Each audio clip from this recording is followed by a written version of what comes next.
তানজিদ হাসান তামিমের সাথে ব্যাটিংয়ে সৌম্য সরকার। তবে কি দ্বিতীয় ওয়ানডেতে বাংলাদেশের ওপেনিংয়ে পরিবর্তন আসছে? সৌম্য সরকার ফিরছেন। একপাশে তানজিদ তামিম আর সৌম্য সরকার, অন্যদিকে সাইফ হাসান আর তাওহিদ হৃদয়। এই ছিল অনুশীলনে ব্যাটিংয়ের প্যাটার্ন। এটা আসলে কি বার্তা দেয়? সৌম্য ফিরছেন না, এমন অনুশীলন অনেকটা রেগুলার বেসিসেই করা হয়। সুতরাং এই অনুশীলন দেখে কিংবা সৌম্য আর তানজিদ তামিমকে দেখে এটা বলার উপায় নাই যে সৌম্য দ্বিতীয় ওয়ানডেতে দলের সাথে থাকছেন বা দ্বিতীয় ওয়ানডেতে দলে ফিরছেন। সৌম্য তার সবশেষ খেলা ওয়ানডেতে এই মাঠে 91 রান করেছিলেন। সেই সৌম্য তারপরে একটা সিঙ্গেল ম্যাচও খেলতে পারেন নাই। তাকে দুর্ভাগা বলা ছাড়া উপায় নাই। এমন না যে ওপেনাররা এমন পারফরমেন্স করেছেন বা এমন পারফরমেন্স করছে যার কারণে সৌম্যকে সুযোগ দেওয়া যাচ্ছে না বা সৌম্যকে সুযোগ দেওয়া হবে না। এই সৌম্যকে সুযোগ না দেওয়ার পেছনে সবচাইতে বড় যে ব্যাপারটা কাজ করছে সেটা অন্য ক্রিকেটারদের পর্যাপ্ত সুযোগ দেওয়া।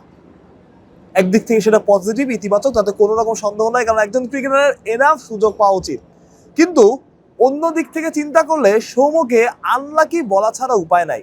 এখন পর্যন্ত আমরা যতজনের সাথে কথা বলেছি, যতজনের সাথে আমাদের আলাপ হয়েছে, এতটুকু বুঝতে পেরেছি যে দ্বিতীয় ওয়ানডেতেও সৌম্যের খেলার সম্ভাবনা কম। সৌম্য খেলতে পারেন, ম্যাচের আগ মুহূর্তে আগের দিন যেরকম চেঞ্জ হয়েছে, মুস্তাফিজের জায়গায় আরেকজনকে নেওয়া হয়েছে, তেমন শেষ মুহূর্তে সৌম্য ইনক্লুড হতে পারে। কিংবা সবশেষ সিরিজে পাকিস্তানের বিপক্ষে শেষ ম্যাচের খানিকটা আগে সৌম্য বাদ পড়েছেন একাদশ থেকে, এমনটা আমরা বুঝতে পারছিলাম, কারণ ম্যাচের আগে সৌম্য শ্যাডো করছিলেন উইকেটের সামনে দাঁড়িয়ে এবং তার খেলার একটা সম্ভাবনা ছিল, সেটা হয় নাই। ঠিক তেমন দ্বিতীয় ওয়ানডের আগেও সেটা হতে পারে। তবে যতটুকু খবর আমরা পেয়েছি, কথাবার্তা আমরা বুঝতে পেরেছি এখন পর্যন্ত যে সৌম্যর খেলার সম্ভাবনা হয়তো বা খানিকটা কম দ্বিতীয় ওয়ানডেতেও। এখন যেই মানুষটা তার সবশেষ ওয়ানডেতে 91 রান করেছে, তারপরে একটা সিরিজ গেল, আরো 2টা ম্যাচ চলছে, তিনি যদি সুযোগ না পান, তাকে আসলে আনলাকি বলা ছাড়া উপায় নাই। এবং একই সাথে ওই ব্যাপারটাকে আপনাকে ইতিবাচক বলতে হবে যে একজন ক্রিকেটারকে পর্যাপ্ত সুযোগ দেওয়া, এবং তার সাথে ম্যানেজমেন্টকে এটাও ভাবতে হবে যে বিকল্প কোনো পন্থা তৈরি করা যায় কিনা, যার কথা আমরা শুরুতে বলছিলাম যে একজন করে অর্ডার নিচে নামিয়ে যদি সৌম্যকে খেলানো যায়, ওপেনিংয়ে না হোক তিনিও যদি খেলানো যায়, সেই চিন্তা টিম ম্যানেজমেন্ট করবে কিনা সেটা সময়ের ব্যাপার। যদি সৌম্য খেলেন তবে সেইভাবেই আসলে খেলানো হবে। হয়তোবা তার জন্য কেউ নিচে নামবেন বা সৌম্যকে আসলে তিনে খেলবেন। দলে আসলে কি ধরনের পরিবর্তন আসার সম্ভাবনা আছে? এখন পর্যন্ত 90% কনফার্ম যে মুস্তাফিজুর রহমান খেলছেন। শেষ মুহূর্তে যদি আবার কোনো রকম সমস্যা না হয়, মুস্তাফিজুর রহমান ফিরছেন। তিনি যদি ফেরেন তবে শরীফুল ইসলাম নন। শরীফুল আগের ম্যাচে যে পারফরমেন্স করেছে, আমি যদি ভুল না করি 27 রান দিয়েছেন, উইকেট পেয়েছেন, সুতরাং শরীফুল ইসলাম বাদ পড়ছেন, তিনি তার জায়গাটা করে নিয়েছেন। তাসকিন আহমেদ কিংবা নাহিদ রানাকে দলের বাইরে থাকতে হতে পারে। নাহিদ রানা আগের ম্যাচে 6-এর উপরে রান দিয়েছেন, তার বাদ পড়ার চিন্তায় আসতে পারে, কিংবা তাসকিন আহমেদ। এখন নাহিদ রানা আগের ম্যাচে খরুচে ছিলেন, তাকে বাদ দেওয়া যেতে পারে। কিন্তু আমরা এক্সপেক্টের কথা চিন্তা করলে নাহিদ রানা এমন কিছু করতে পারেন হুট করে, যেটা পাকিস্তানের সাথে করেছেন, তার জন্য তাকে চিন্তা করতে পারেন বা তার জন্য দল তাকে ভাবতে পারে। সেক্ষেত্রে হয়তোবা তাসকিন আহমেদের ওয়ার্কলোড ম্যানেজমেন্টের কথাটাও আমলে আসতে পারে, বা ওয়ার্কলোড ম্যানেজমেন্টের চিন্তা করে তাসকিন আহমেদকে বিশ্রামও দেওয়া হতে পারে।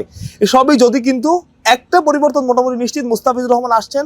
সেক্ষেত্রে হয়তোবা নাহিদ রানাকে বসতে হতে পারে, কিংবা নাহিদ রানাকে যদি খেলে তাসকিন আহমেদকে হয়তোবা বসতে হবে।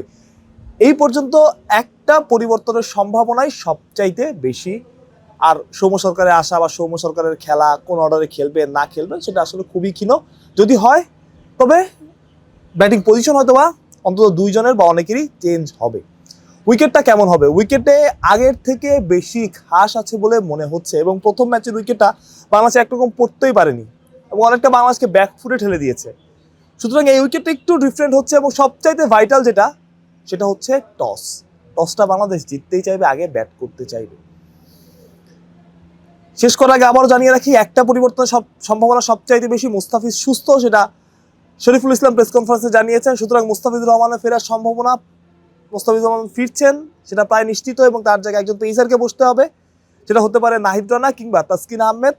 এবং যদি সৌম্যকে টিম ম্যানেজমেন্ট খেলাতেই চায়, সেক্ষেত্রে হয়তোবা ব্যাটিং অর্ডারের একটা বড় পরিবর্তন আসতে পারে, অর্থাৎ সবাইকে এক অর্ডার করে নিচে নামতে হতে পারে, সেক্ষেত্রে হয়তো আফিফ হোসেনকে বসতে হতে পারে। তবে খুব বেশি পরিবর্তন একাদশে আসছে না, এটা নিশ্চিত। মাহফুজ প্রত্যয়, বিডি ক্রিক টাইম।